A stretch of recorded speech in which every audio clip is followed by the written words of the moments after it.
भीमराव अम्बेडकर जी के चरणों में कोटि कोटि नमन अभिनंदन करते हुए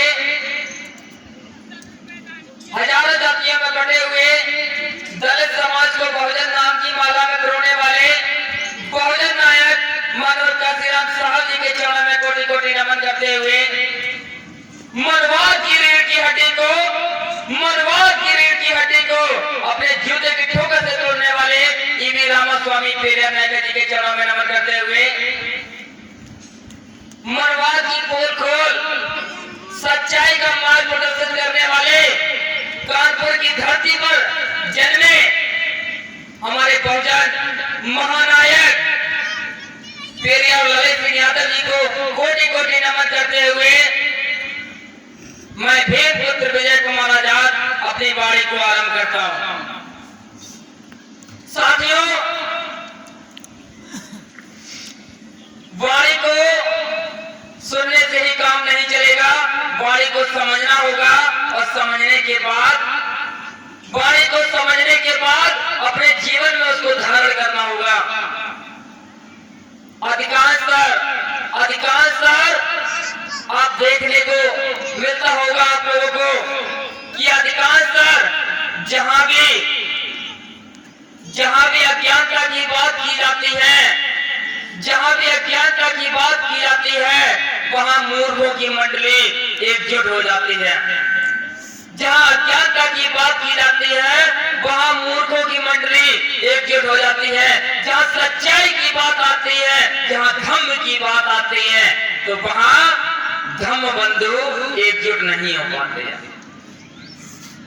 तो साथियों, धम्म बंधुओं को खोजना, सत्य पथ पर चलने वाले सच्चे समाज सेवियों का चयन करना, बहुजन चिंतकों को एकजुट करना, समुद्र में से एक बाल्टी पानी निकालकर एकत्रित करने के समान है। सुबह से शाम तक, शाम से सुबह तक बहुजन महापुरुषों के बारे में जितना बोला जाए उतना कम है। मैं पॉइंट टू पॉइंट कुछ तथ्यों के आधार पर अपनी बात को रखूंगा और ये सभी बात समझने का प्रयत्न करें। साथियों, हमने ये जाना कि हम जिस देश में रहते हैं उस देश का नाम है भारत। हम जिस देश में रहते हैं उस देश का नाम है भारत और भारत की नामदान परम पूजनीय बाबा साहब के संविधान के द्वारा मिला।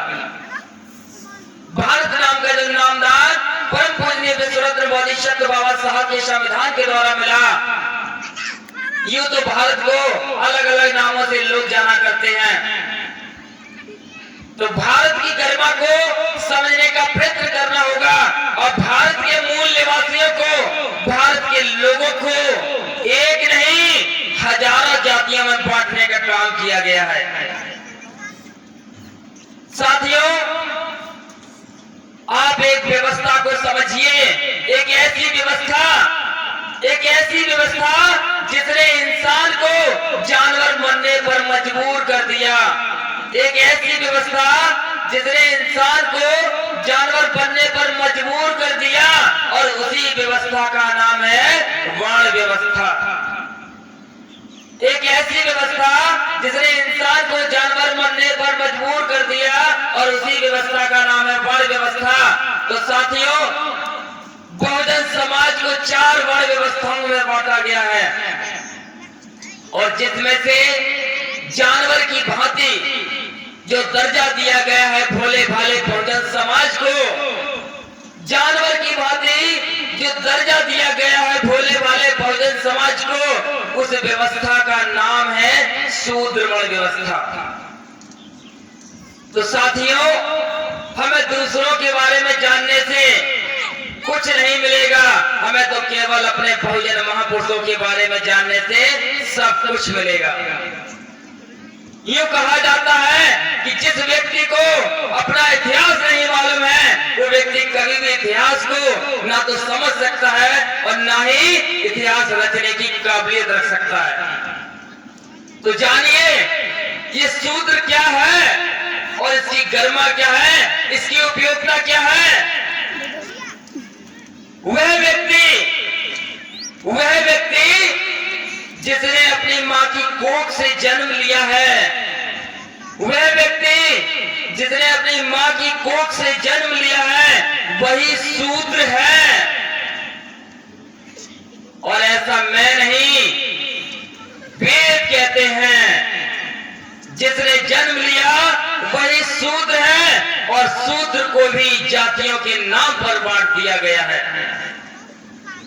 यूं तो लोग अलग अलग धर्म संप्रदाय के नाम पर, जाति प्रथा के नाम पर विघटित होने का कार्य कर रहे हैं, लेकिन परम पूजनीय तथागत गौतम बुद्ध जी के सीलों से हमें यह अवगत पता लगता है, ज्ञात होता है कि समानता ही जीवन का मुख्य आधार है। सीलों को समझना होगा, सीलों को समझना होगा, और इन सीलों से यह सिद्ध है कि समता की यदि कोई बात कर सकता है तो वो धम्म है, समानता की कोई बात कर सकता है तो वह धम्म है। तो धम्म को हमें समझना होगा और धम्म को अपनाना होगा। हे धम्म बंधुओं, हे धम्म बंधुओं, आपको यह जानना होगा कि शूद्र ही ऐसा व्यक्ति है, ऐसा तत्व है, ऐसा जीव है जिसने जन्म लिया है। बाकी जितने भी वर्ण हैं इनमें से किसी ने जन्म नहीं लिया। कोई हवा से पैदा हो गया तो कोई खीर से, कोई पसीने से पैदा हो गया, और पता नहीं कोई छींक से भी पैदा हो गया। लेकिन शूद्र वही है जिसने अपनी मां की कोख से जन्म लिया। और शूद्र को अछूत कहा गया है। क्यों? ये समझना होगा आखिर अछूत क्या है। जिसको आसानी से छुआ ना जा सके, जिसकी तुलना ना की जा सके, और तो और जिसकी बराबरी ना की जा सके। 5000 वर्ष पूर्व छूत के नाम से हमारे भगवान गौतम बुद्ध जी को जाना गया, क्योंकि उनके समान कोई त्यागी पुरुष नहीं हुआ, उनके समान कोई समता की बात करने वाला महान पुरुष नहीं हुआ। और यही कारण है तथागत गौतम बुद्ध जी को केवल भारत ही नहीं, विश्व के 211 देश पसंद करते हैं। इसीलिए तथागत गौतम बुद्ध जी का नाम विश्व में प्रचलित है।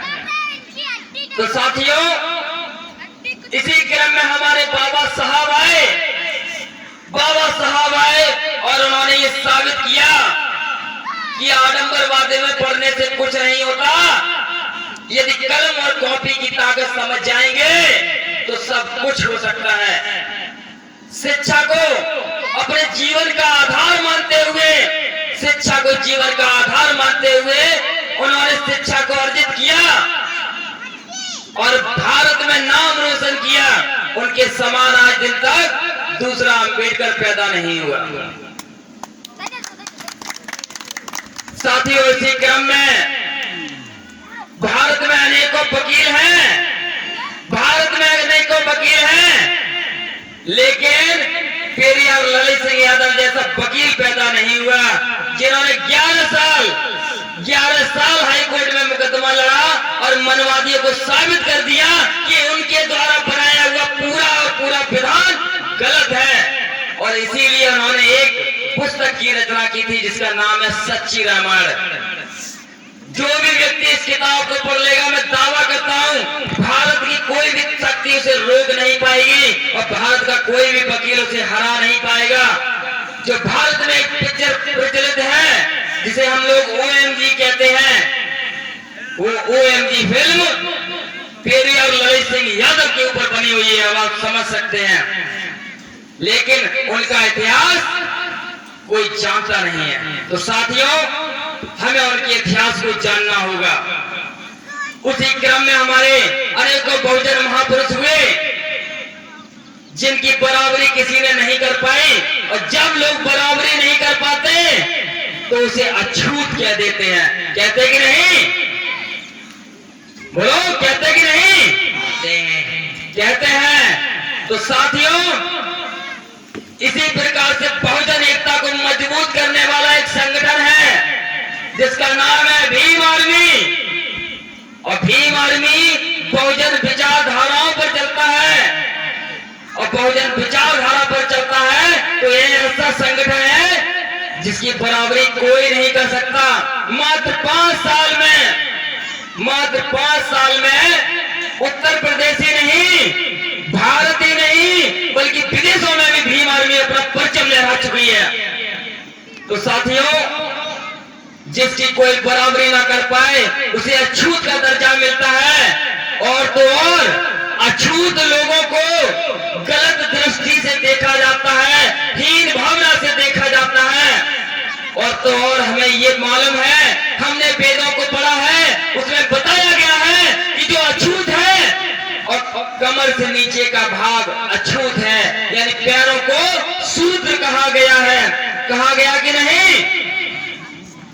पैरों को शूद्र कहा गया है, चाहे वो किसी भी धर्म का व्यक्ति क्यों ना हो और किसी भी धर्म का महान व्यक्ति क्यों ना हो।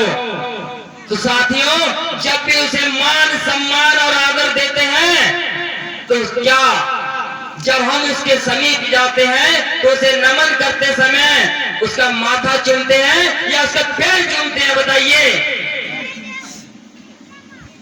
हम भी आए और आने के बाद इस प्रांगण में देखा जहां धम्म की चर्चा हो रही है, जागृति की चर्चा हो रही है, हमने भी आते ही सबसे पहले तथागत गौतम बुद्ध जी के चरणों में स्पर्श करने का काम किया, नमन करने का काम किया। क्यों? क्योंकि शूद्र ही महान है। ये बात आपको समझनी होगी और ये बात आप लोग जान लीजिए। एक समय ऐसा था जब मानवर काशीराम साहब, और मानवर काशीराम साहब से पहले बाबा साहब अकेले थे, लेकिन आज हम करोड़ों की संख्या में हैं, करोड़ों की संख्या में हैं। हमारे पास खाने का भी अधिकार है, पीने का भी अधिकार है, अच्छे कपड़े पहनने का भी अधिकार है। तो हमारा दायित्व है कि अपने संविधान की रक्षा करना, और संविधान की रक्षा केवल संविधान को खरीद कर नहीं की जाएगी, संविधान को पढ़कर की जाएगी। मैं देश के 135 करोड़ की जनसंख्या वाले सरकार से कहना चाहता हूं, यदि ये सरकार संविधान को पढ़ लेती तो आज हमारा देश सोने की चिड़िया कहलाता। तो साथियों, आज सभी लोगों को निरंतर आगे बढ़ना होगा, समझना होगा। हमारी बातें कुछ लोगों को कड़वी भी लगेंगी, लेकिन दवा कड़वी होती है, और दवा कड़वी होती है तो लाभदायक भी होती है, और जहर मीठा होता है जो शरीर को गलाकर नष्ट कर देता है। तो साथियों, धर्म को मानने वाले लोग सच्चाई की बात करते हैं और सच्चाई हमेशा कड़वी होती है। तो साथियों, धर्म को समझिए, धर्म को अपनाइए, तभी आपके जीवन में सकारात्मक सोच विकसित होगी। भीम आर्मी एक ऐसी विचारधारा है जो आपके सपनों को पूरा कर सकती है, आपको बुलंदियों पर पहुंचा सकती है। कैसे,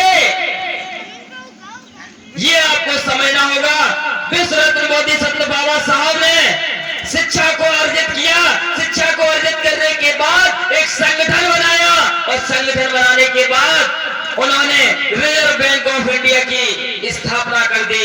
किया नहीं? भारत में बैंकों का बैंक जिसे कहा जाता है उसे रिजर्व बैंक ऑफ इंडिया कहते हैं, जो नोट छापती है। तो साथियों, जिस बैंक को बनाया है ये बाबा साहब ने बनाया है, और लोग कहते हैं कि बाबा साहब ने क्या किया? जिसने नोट छापने वाली बैंक को बनाया, और उसी महान पुरुष का फोटो आज दिन तक किसी भी नोट पर नहीं छपा। ये समाज के साथ कहीं ना कहीं भेदभाव है। उन्हीं के कलम को हमने समझा, पढ़ा, और पढ़ने के बाद हमने भी निर्णय लिया कि आजादी के 74 साल हो गए, और 74 साल होने के बावजूद भी एक भी दलित बैंक नहीं बनी, एक भी दलित बैंक नहीं बनी, और जितनी भी इसीलिए भीम आर्मी बिना किसी भेदभाव के, बिना किसी दबाव के बहुत जल्द बैंक स्थापित करने वाली है, जिसमें बहुजन समाज के लोगों को रोजगार दिया जाएगा। भीम आर्मी में वही जुड़ सकता है जो संविधान पढ़ता है, वही व्यक्ति जुड़ सकता है जो धर्म को जानता है, धर्म को मानता है, और वही व्यक्ति जुड़ सकता है जिसके अंदर त्याग, तपस्या और बलिदान की भावना है। लालची, स्वार्थी और कुदृष्टि डालने वाले गद्दार लोगों से भीम आर्मी हमेशा दूर रहती है। भीम आर्मी 3 पहलुओं पर काम करती है। तो साथियों, समझने का काम करें। डरने से कुछ नहीं होता, क्योंकि डर तो उन्हें लगता है जिनके कर्मों में दाग होता है। डर तो उन्हें लगता है जिनके कर्मों में दाग होता है। हम तो बाबा साहब के बच्चे हैं और हमारे सीने में भी फौलाद होता है। हम तो बाबा साहब के बच्चे हैं, हमारे सीने में भी फौलाद होता है। तो साथियों, समझें, ये आपको समझना होगा। जब बाबा साहब इन मनवादी ताकतों से अकेले लड़ रहे थे, उन्होंने बिना लाठी और डंडे के हमें हमारे हक अधिकार संविधान रूपी ग्रंथ में दे दिए। तो हम लोग आज बहुजन लोग जो हाथी से ज्यादा विशाल संख्या में हैं, तो हम अपने हक अधिकारों को नहीं ले पाएंगे। ऐसा उनकी मूर्खता है। हम अपने हक अधिकार भी लेंगे, कलम की नोक पर लेंगे, कलम की झोंक पर लेंगे, और काम करने के तरीके को समझना होगा। क्योंकि तीर तिकारा काम बिगाड़ा, ये तीर के आंकड़े को जो समझ जाएगा वो जल्दी से जल्दी निरंतर आगे बढ़ जाएगा। लोग कहते हैं कि साहब, मैं गांव में अकेला हूं, मैं अकेला कुछ नहीं कर सकता। तो सोचिए, एक व्यक्ति क्या कर सकता है। आज उसकी ताकत के बारे में मैं बताने का काम करूंगा। एक व्यक्ति जिसने अपना राजमहल घर बार छोड़ दिया, वो है हमारे तथागत गौतम बुद्ध जी। वो अकेले थे और घर से अकेले निकले, और निकलने के बाद विश्व में अपना परचम लहरा दिया। आज वो एक नहीं, करोड़ों लोगों के हृदय में समाहित है। वही कार्य हमारे परम पूज्य बाबा साहब ने किया। जब वो घर से निकले तब वो अकेले थे, और निकलने के बाद आज हम लोग करोड़ों की संख्या में हैं। आज हमारे हृदय में बसे हुए हैं। कानपुर की धरती पे जन्मे ललित सिंह यादव घर से अकेले निकले थे। लोग उन्हें मूर्ख समझते थे, लेकिन उन्होंने साबित कर दिया कि शिक्षा क्या है, शिक्षा क्या है। और उन्होंने बाबा साहब के एक वक्तव्य को जीवन में धारण किया कि शिक्षा वो शेरनी का दूध है, जो पिएगा वो दहाड़ेगा। और उसी वक्तव्य को देखते हुए उन्होंने 11 साल हाई कोर्ट में मुकदमा लड़ा और मनवादियों के दांत खट्टे कर दिए। और साथियों, यूं तो बहुत से लोग हैं जो कहते हैं कि हमारा इतिहास बुलंद है। मैं दावा करता हूं, कोई भी कितना भी बड़ा महान वकील क्यों ना हो, ललित सिंह यादव जी के द्वारा लिखी गई सच्ची रामायण का तोड़ नहीं निकाल सकता। तो ये जानने का काम करना होगा। ललित सिंह यादव 1 सितंबर को जन्मे थे और घर से अकेले निकले। आज एक नहीं, लाखों दिलों पर राज कर रहे हैं। मानवर काशीराम साहब घर से अकेले निकले थे, आज लाखों दिलों पर राज कर रहे हैं। तो साथियों, हर व्यक्ति के हृदय में 2 लालसाएं होती हैं, 2 लालसाएं होती हैं, और 2 के साथ एक फ्रीड होती है। तो 3 चीजों की पूर्ति के लिए एक व्यक्ति कार्य करता है। पहला, पॉपुलैरिटी, लोकप्रियता। लोग चाहते हैं, हर व्यक्ति चाहता है कि लोग उसे पसंद करें, लोग उसका सम्मान करें। चाहता कि नहीं? हर व्यक्ति चाहता है कि लोग उसका सम्मान करें। दूसरा उसकी चाह होती है कि उसके अंदर पावर हो। अब पावर का मतलब है शक्ति, और शक्ति कैसे होगी? वो चाहता है कि आर्थिक रूप से मजबूत हो, मानसिक रूप से मजबूत हो, वैचारिक रूप से मजबूत हो, तभी वो जाकर समाज में एकता की मिसाल कायम कर सकता है।